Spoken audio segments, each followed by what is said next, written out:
Sharyn, why don't you tell us a little bit about yourself? So I've been a commercial finance broker since 2012. And in 2020, I started doing home loans as well. So I could help my clients rather than referring them on to another mortgage broker.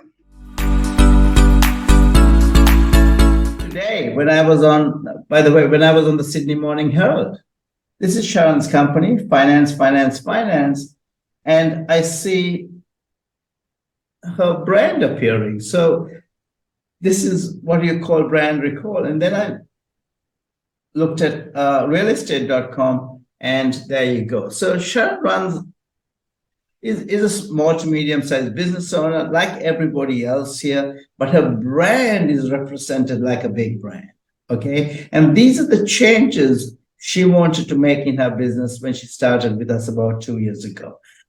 You will also notice on this page, there's a CBA ad as well. So there's Brand Association for Finance, and now with CBA. So this is how brands create trust, and trust is a fundamentally important aspect on winning the online battle.